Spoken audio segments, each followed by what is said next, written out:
Alhamdulillahirabbil alamin. Shalatu wassalamu ala asrofil anbiya'i wal mursalin Sayyidina wa maulana Muhammadin wa ala alihi wa ashabihi ajma'in. Rabbi shrah li sadri wa yassir li amri wahlul 'uqdatam min lisani yafqahu qawli. Qala Allah ta'ala fi Qur'anil Karim, a'udzu billahi minasyaitonir rajim. Bismillahirrahmanirrahim. Subhanalladzi bi'ahdihi laila minal masjidil haram illa masjidil aqsa alladzi linurihi ayatina innahu huwas samiul basir. Shadaqallahul adzim.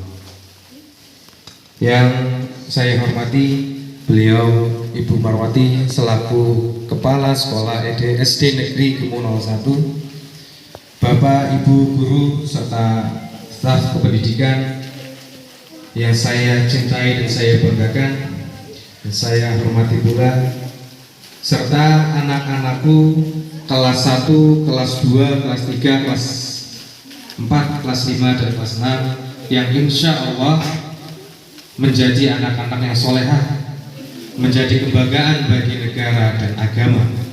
Amin ya robbal alamin. Pertama dan paling utama, mari senantiasa kita panjatkan puja dan puji syukur kehadirat Allah Subhanahu wa ta'ala atas limpahan karunia-Nya sehingga pada kesempatan hari ini kita bisa berkumpul bersama dalam momen yang sangat berbahagia, peringatan Isra Mi'raj Nabi Muhammad sallallahu alaihi wasallam.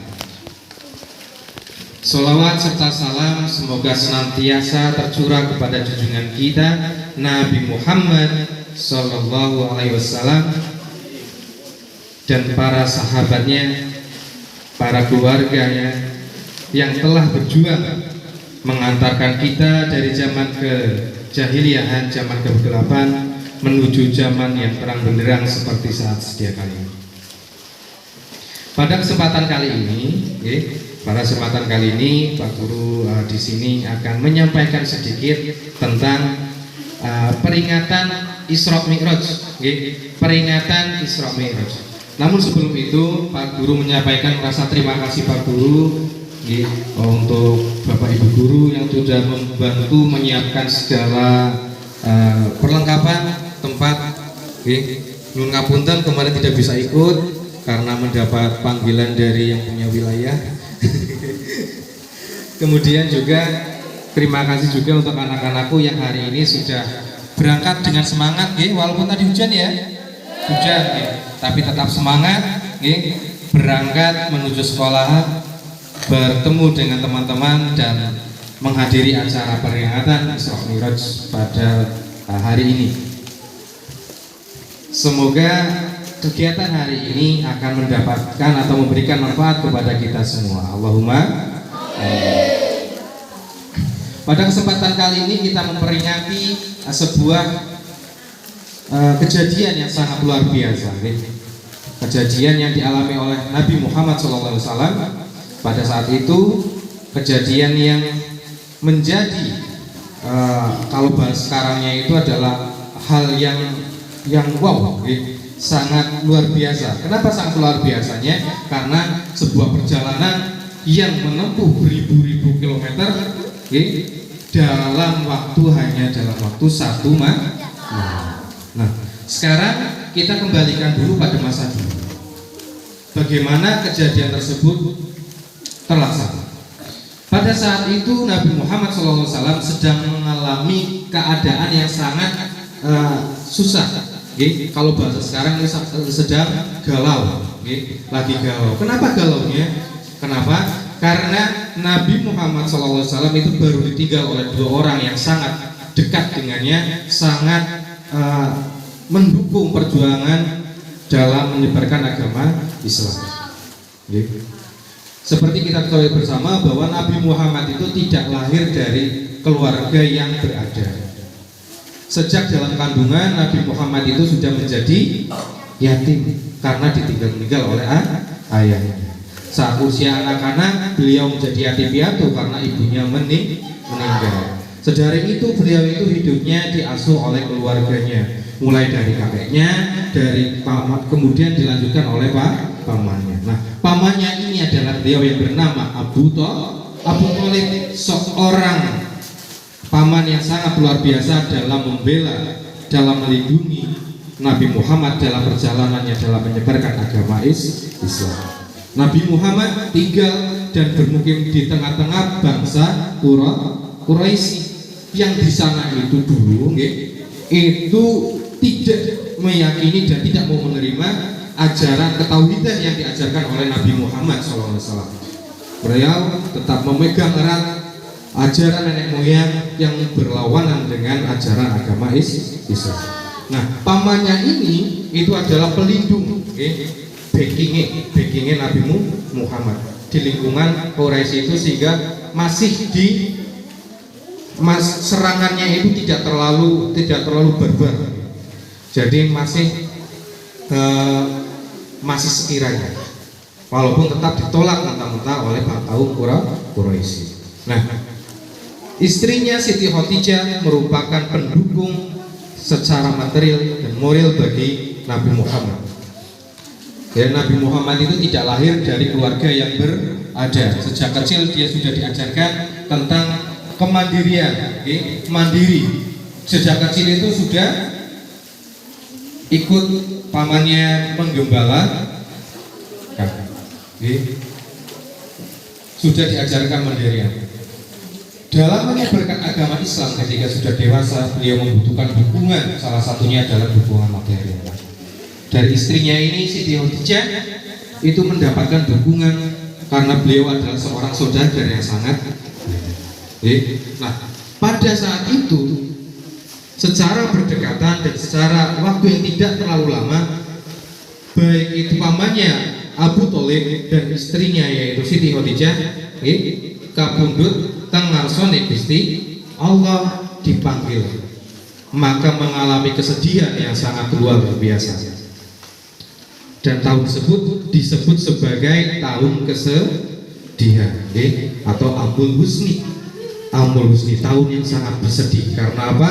Nabi Muhammad ditinggal oleh dua orang yang sangat dekat dengannya, seorang yang sangat berjasa dalam hidupnya sebagai pendukung dan pelindung dalam menyebarkan agama Islam dan berdakwah.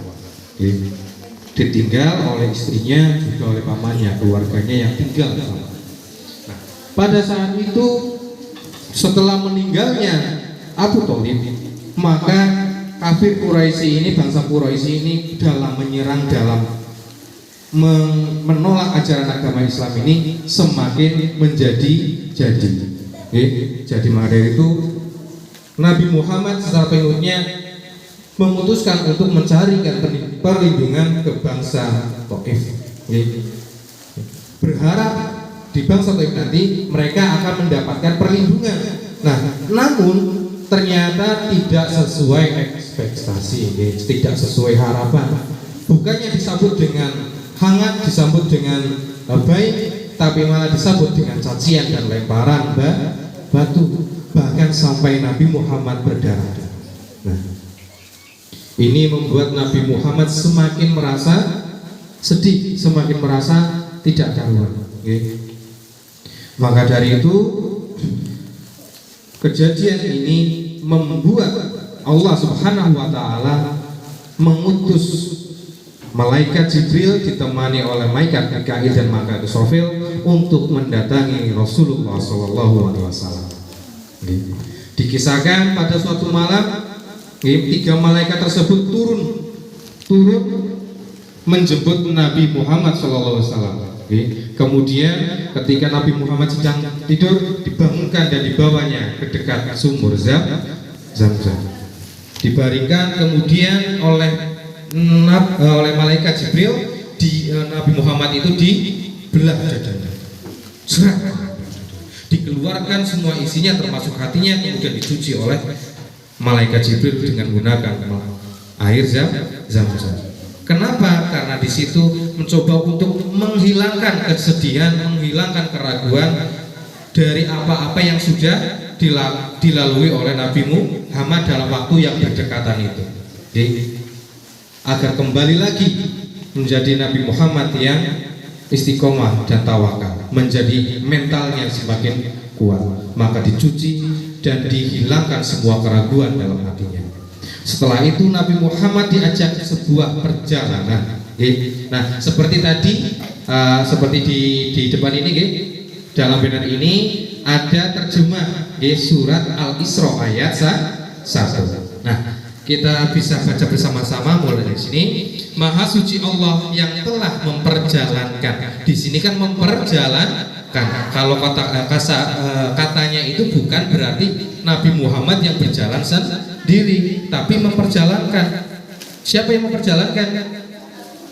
Allah Subhanahu wa Ta'ala. Nah, karena Allah yang memperjalankan, Gusti Allah yang maha luar biasa, maka fasilitasnya pun pasti kelasnya kelas wahid, bintang 5, bintang 6, bintang 7, bintang 10, bintang 9, bintang 10, bintang-bintang.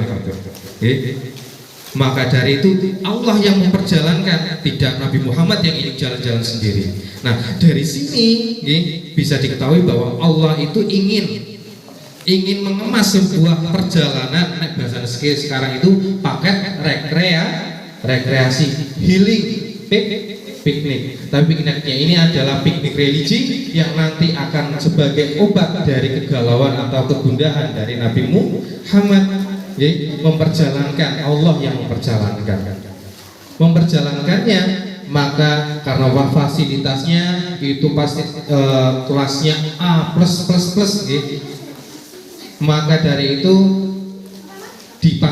diutuslah sebuah kendaraan, sebuah hewan dari surga yang kita kenal sebagai atau bernama buruk.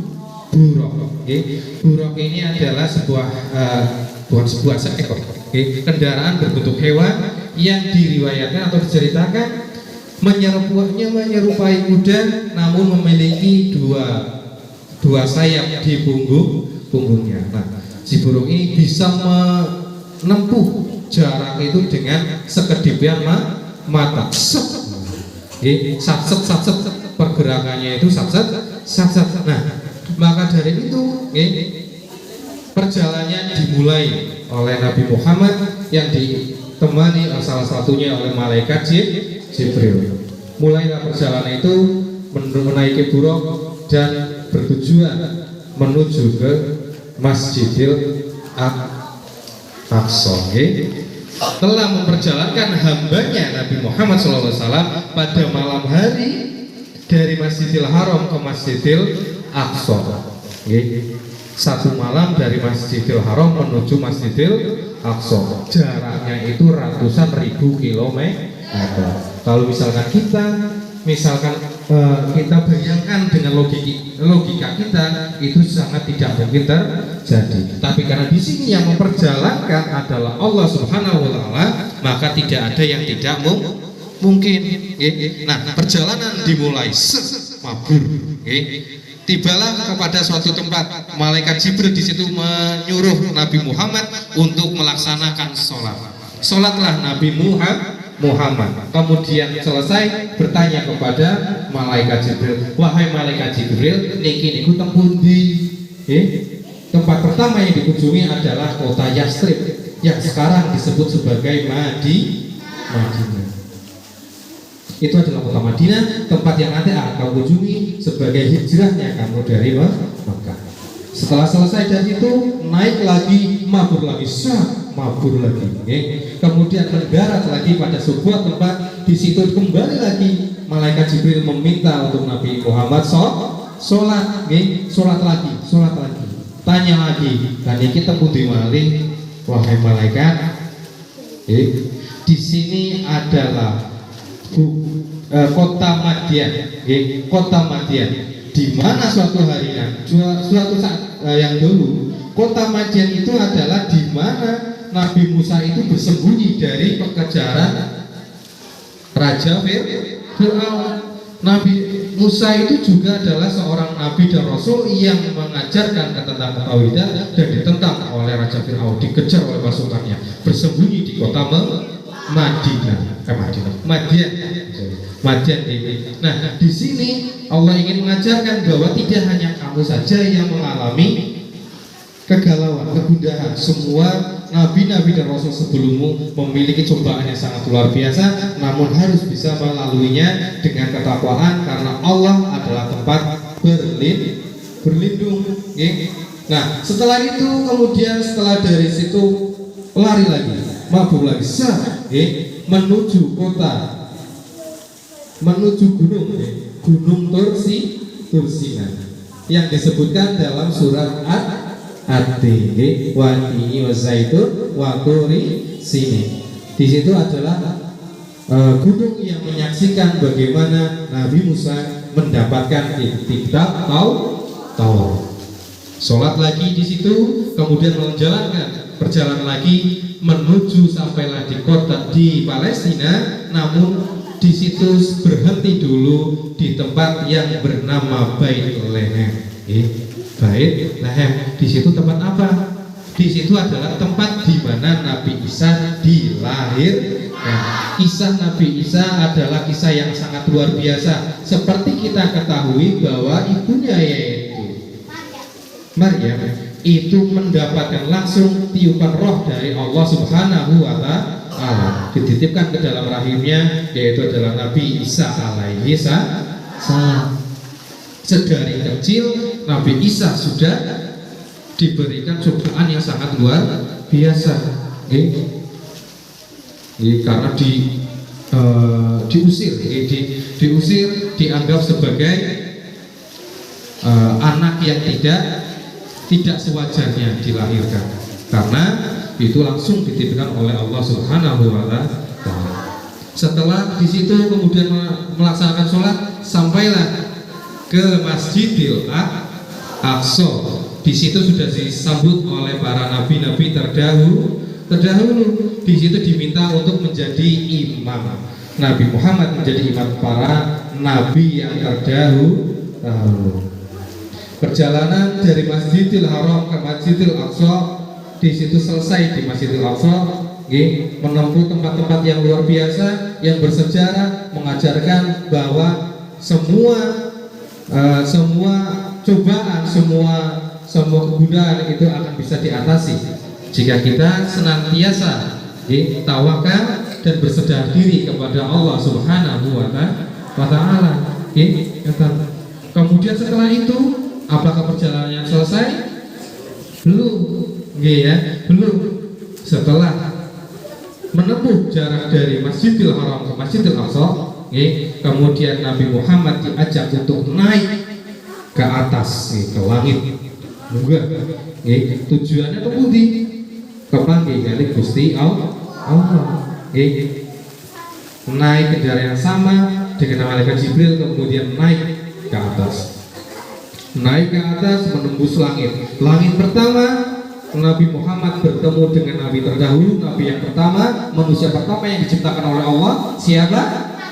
Nabi Adam alaihi salam. Nabi Adam ada di langit yang lapisan pertama. Naik lagi ke lapisan kedua. Lapisan kedua bertemu dengan Nabi Yahya dan Nabi Isa. Nabi Isa naik lagi ke langit yang ketiga, bertemu dengan Nabi Yusuf, sing terkenal Nabi yang paling Nabi yang memiliki keelokan paras. Namun tidak hanya parasnya yang elok, tapi imannya juga sangat luar biasa kuat. Kita ingat kisahnya ketika dia setelah mendapat cobaan dibuang ke sumur, diambil oleh pedagang yang sedang lewat, kemudian dijual kepada seorang saudagar. Nah, istrinya itu bernama Zulaikha. Dia itu ingin menggoda Nabi Yusuf. Nah, tapi Nabi Yusuf tetap kekeh dengan imannya sehingga tidak tergoda. Ya, setelah dari langit ketiga naik lagi, bertemu dengan Nabi yang sangat luar biasa pengetahuannya, Nabi Idris alaihi salam. Di langit keempat naik lagi ke langit yang kelima, bertemu dengan Nabi Harun alaihi salam. Naik lagi dari langit kelima, sekarang di langit ke-6 bertemu dengan Nabi Musa alaihi salam. Nabi Musa yang mengucapkan kekagumannya karena Nabi Muhammad sebagai khatamul anbiya, penutup para nabi yang memiliki umat yang sangat luar biasa banyaknya dan akan bertahan sampai nanti hari akhir. Setelah langit kelima ke langit ke-6, naik lagi ke langit ke-7 bertemu dengan Nabi Ibrahim. Nabi Ibrahim itu adalah bapaknya para nabi, karena dari Nabi Ibrahim ini itu turun-turunannya itu banyak sekali yang menjadi nabi, termasuk Nabi Muhammad SAW yang sangat langsung kepada Nabi Ibrahim. Nah, dari langit ke-7 tersebut maka diantarkan dia Nabi Muhammad SAW menuju ke Sidratul Muntaha. Sidratul Muntaha digambarkan sebagai sebuah pohon yang sangat besar, yang sangat indah, yang setiap tangkainya itu memancarkan cahaya dan setiap helai daunnya itu dijaga oleh malaikat, enten malaikat. Dalam perjalanan tersebut juga ditampakkan oleh Allah Subhanahu wa taala, yaitu pemandangan surga dan neraka. Beserta 11 golongan macam-macam orang yang ditemui yang mendapatkan hukuman atas apa yang dilaksanakan. Di antaranya ditampilkan ada orang yang menggendong ranting pohon. Dia sudah keberatan, usangel banget gune melampah, tapi masih mencari rantingnya, ditambah terus. Nah, apa itu? Itu menggambarkan tentang orang yang ingin mencari kekuasaan, mencari pangkat, posisi, tapi dia tidak menyadari bahwa dia tidak bisa amanah, tidak bisa mengikutinya. Kemudian ditampakkan lagi ada orang-orang yang meninggalkan daging yang lezat, kemudian mencari daging yang busuk. Nah, itu digambarkan adalah orang yang meninggalkan suatu yang halal dan memilih suatu yang haram. Dia memiliki yang halal, tapi dia malah memilih yang haram. Disebut. Kemudian terdapat juga orang yang mencabik-cabik mukanya sendiri. Mencabik-cabik mukanya sendiri. Itu sebagai orang yang menyakiti dirinya sendiri karena dia senang menggunjing dan juga menyalahkan orang lain. Astagfirullah. Ini seperti itu ya. Karena apa, pada dasarnya itu kan setiap muslim itu bersaudara. Apapun itu lebih baik introspeksi, seperti itu. Kemudian setelah itu ditampakkan pemandangan surga dan juga neraka, sebagai ending dari perjalanan sebelum bertemu dengan Allah Subhanahu wa taala. Bertemunya Nabi Muhammad dengan Allah Subhanahu wa taala disambut dengan sangat bahagia oleh Nabi Muhammad, disambut dengan sangat bahagia, bersujud di hadapan Allah Subhanahu wa taala. Pada kesempatan itu Allah Subhanahu wa taala memberikan perintah untuk menjalankan sholat wajib. Sholatnya wajib, karena dari sebelumnya sebelum perjalanan tadi Nabi Muhammad sebenarnya sudah tahu bagaimana cara sholat, sudah tahu sholat harus sholat, tapi untuk jumlah bilangannya, kapan rakaatnya, itu baru Nabi Allah Subhanahu wa taala memberikan perintahnya. Yang pertama berapa kali, ada yang tahu? Berapa kali? Kurang 50 kali dalam sehari semalam. Sehari semalam itu ada 24 jam. Nek di paroban orang ketemu separuh nek sepali berarti pinten? Selangkung. Nggih mboten. Nah, Maka dari itu tapi jeneng Nabi Muhammad nggih sami nawakona Gusti Allah perintah kula lakoni mlebu besrut mari masuk ketemu kali Nabi Musa di stop sit bro nggih aku memiliki pengalaman sebelum kamu bagaimana aku memerintahkan mengajarkan kepada umatku percayalah bahwa jumlah tersebut itu masih sangat memberatkan bagi umatmu nanti. Naiklah ke atas, mintalah keringanan kepada Allah Subhanahu wa Ta'ala. Kemudian nopo nggih nggih manjat malih teng Sidratul Muntaha. Manjat malih kemudian minta keringanan kepada Allah Subhanahu wa Ta'ala. Kemudian diringankan oleh Allah menjadi 30 kali. Turun lagi diperingatkan lagi oleh Nabi Musa, naik lagi, nyuwun lagi 10 mundur balik, masih kebanyakan. Nah, sampai akhirnya 5 waktu, dan itu pun masih dicegah oleh Nabi Musa. Si kakean. Nah, tapi di situ Nabi Muhammad pun menghentikan, sampun pulau pun izin. Saya sudah malu rasanya jika harus meminta keringan lagi kepada Allah Subhanahu wa Ta'ala. Insya Allah saya ridho, saya pasrah, saya ikhlas, dan saya akan memerintahkan mengajak umatku nanti untuk melaksanakan sholat 5 kali dalam sehari semalam. Kalau sekarang kita lihat 5 kalinya itu dibandingkan dengan 50 kali, ringan yang mana? Ringan yang 5. Nah 50 kali itu berarti kita setengah jam sekali sholat, bahkan tidak setengah jam, mungkin 25 menit atau 20 menit. Tembaki rampung sholat, tembaki metus kang masjid, pun wudu malih, melebet malih, seperti itu. Nah, padahal dalam kita di dunia itu Allah menyuruh ketika kita setelah selesai sholat maka bertebarlah kita di bumi mencari rezeki dari Allah.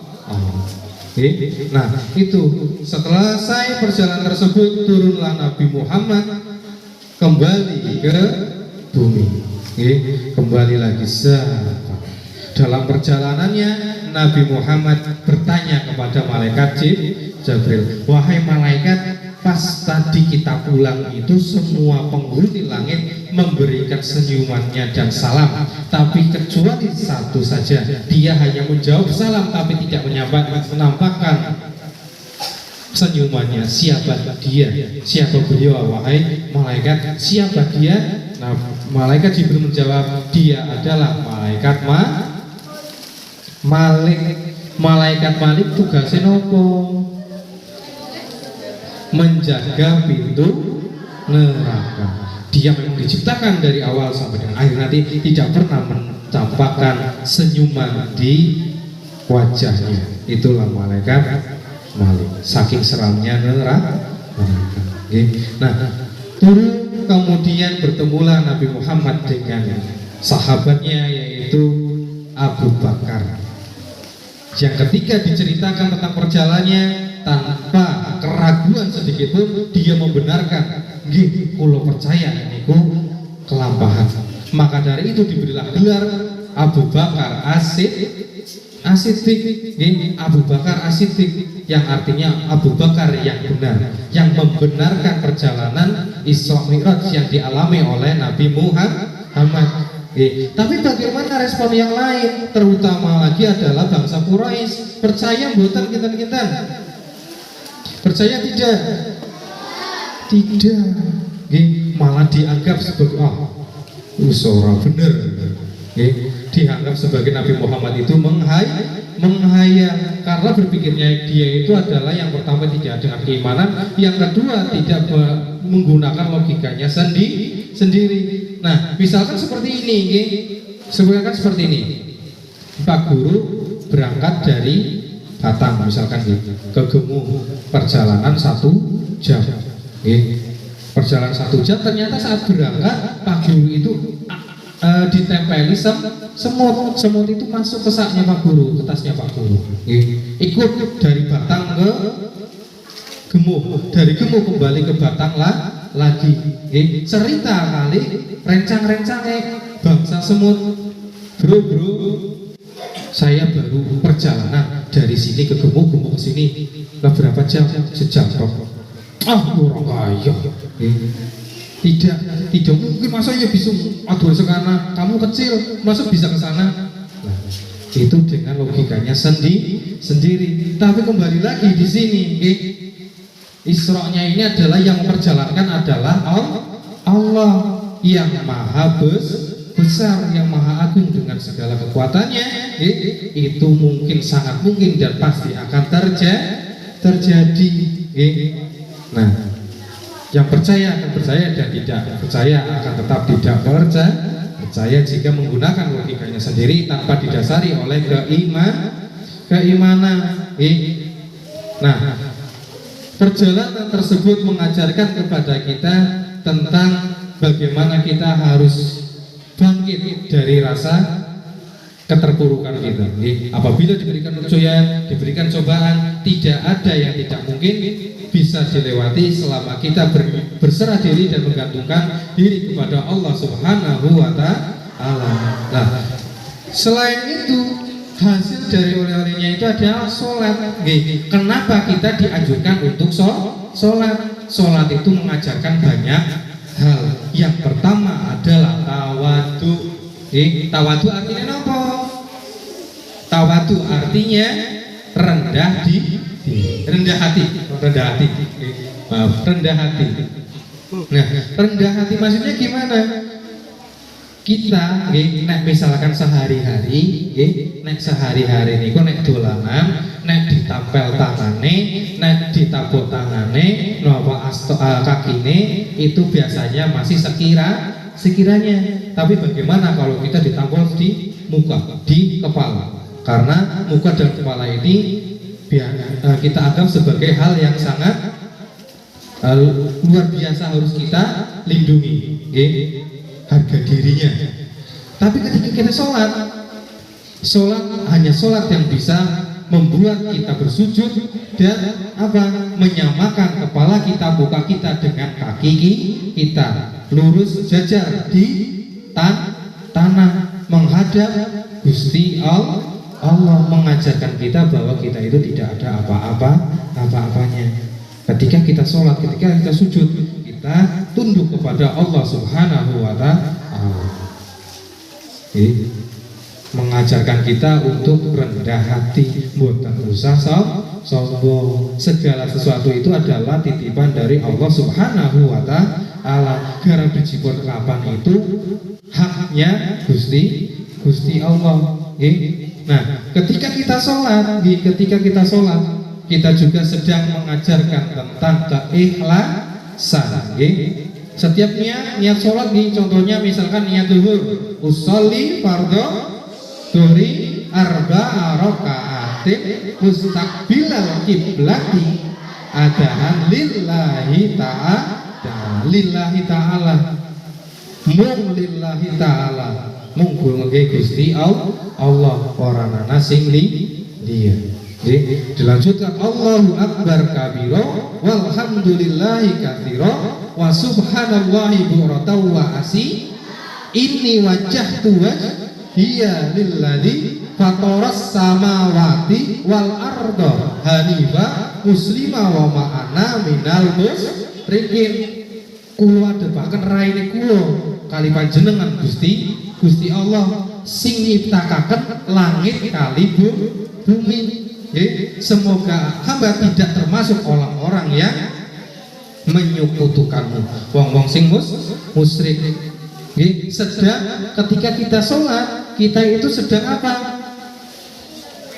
Ngadep kali Gusti Allah, menyatakan kehambaan kita kepada Gusti Allah. Kemudian lanjutkan lagi, inna sholati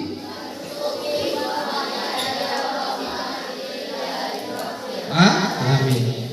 Ya sesungguhnya sholatku, ibadahku, matiku dan hidupku itu hanya lillahi lagi kepada Allah Subhanahu wa Ta'ala. wis pasrahna kabeh ketika selesai, tidak ada tendensi apapun, tidak ada keinginan apapun selain kita memang menyembah Gusti Allah. Bahkan bahasanya itu bahasa kasare biasanya kan sholat itu absen nggih, setora rai setor muka mari Gusti Allah. Nek pagi hari kamu di kelas sama Bapak Ibu guru di absen boten biasanya. Di absen nggih. Nah, di situ biasanya dipanggilkan Mas Safi'i hadir, kemudian Mas Dika hadir, Mas Adit nggak hadir. Lah mana ini dicari, ditanyakan. Seperti itu juga ketika mendapatkan panggilan, kemudian ada yang tidak datang, maka dicari oleh Allah Subhanahu wa Ta'ala. Mari kita rata orang. Sholat mengajarkan kita tentang kepasrahan kepada Allah Subhanahu wa Ta'ala. Namun sholat yang sebenarnya itu juga tidak serta-merta membuat kita menjadi orang yang dijauhi oleh kemaksiatan. Maka Allah itu setiap mengajarkan sholat, memerintahkan sholat, pasti akan diawali dengan akimis sholat atau mendirikan sholat, sanes menjalankan. Nek menjalankan kan wis sing penting kelakon iki mboten napa-napa, sing penting kelakon. Tapi lebih besar dari itu adalah mendirikan. Sing jenenge mendirikan, pernah melihat orang mendirikan bangunan? Nah, pasti akan dibuat sekuat mungkin nggih. Sing akuat, sing apik, sing rapi nggih. Nanti kepenak gone nggoni disawangi yang kepenak. Nah, mendirikan adalah tidak hanya sekedar menjalankan, tapi menjaga dan juga apa? Mengimplementasi, apa bahasanya? Implementasikan, ini bahasanya apa guru? Sing sederhana. Menerapkan ke dalam kehidupan sehari-hari. Nyungki sholat, nyungki pasar apa Gusti Allah, nyungki nyekseni nek nyungki diseksakine Gusti Allah. Berarti selebihnya kita itu tidak pernah luput dari pantauan Gusti Allah. Gusti Allah. Nah, seperti itu. Jadi sholat ini, peristiwa Isra Mi'raj ini memberikan kita perintah tentang sholat wajib 5 waktu sebagai tujuan, sebagai sarana kita dalam mendekatkan diri kepada Allah Subhanahu wa Ta'ala. Seperti itu ya. Jadi sudah sepantasnya kita selalu berusaha menjaga sholat kita sebagai sarana kita bertemu langsung kali Gusti Allah. Nah, sekarang di bulan Rajab ini ada bulan Sa'ban kemarin bulan Rajab kira-kira kan Isra Mi'raj ini terjadi pada bulan Rajab, bulan Sa'ban, bulan Ramadan, 3 bulan yang sangat istimewa karena di sini kita sedang dipersiapkan bertemu dengan bulan yang sangat luar biasa, bulan yang ditunggu-tunggu, yaitu bulan apa? Bulan Ramadan. Saben sonten biasanya itu di kumandangan. Pasti semuanya hafal, coba bareng-bareng. Allahumma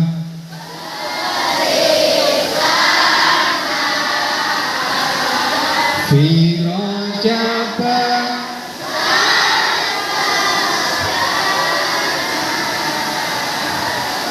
wa balina Ramadan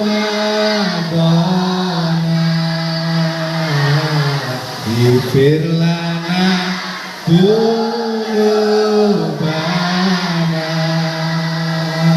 warkudoro gambare wayah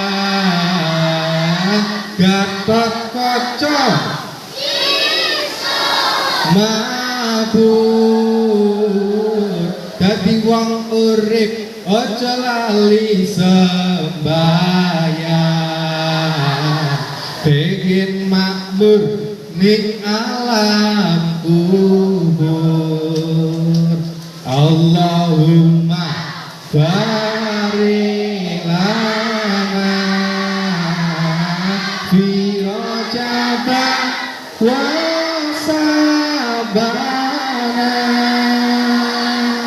wa ballina Ramadana ighfir lana dzunubana. Kita sedang ada setelah bulan Rajab, kita di bulan Sya'ban, dipersiapkan kita untuk menuju bulan Ramadan. Semoga kita semua dapat berjumpa dengan bulan Ramadan. Allahumma amin. Semoga kita bisa bertemu dengan bulan yang sangat suci, yaitu bulan Ramadan. Anak-anakku semuanya, mungkin itu saja yang bisa Pak Guru sampaikan. Jangan Pak Guru cuma berpesan pada anak-anak semua. Iya, dulu jajanan mesti jajanan sih, ya. Anak-anakku, sebisa mungkin dalam keadaan apapun kita, entah itu nanti diterima atau tidak, jagalah sholat kita, ya. Untuk kelas 4, 5, 6 sudah dibiasakan untuk sholat berjamaah di sekolah. Walaupun Pak Guru minta maaf ya, kadang Pak Guru tidak bisa bareng bersama-sama. Tapi paling bukan, itu menjadi kenangan kita bersama bahwa kita pernah sholat bersama, kita pernah menghadap ke hadapan Allah Subhanahu Wa Taala bersama-sama. Jaga sholat kita, insya Allah Allah akan menjaga kita. Itu saja yang mungkin saya bisa sampaikan. Kurang lebihnya mohon maaf. Akhirul kalam, billahi taufiq wal hidayah. Wassalamualaikum warahmatullahi wabarakatuh.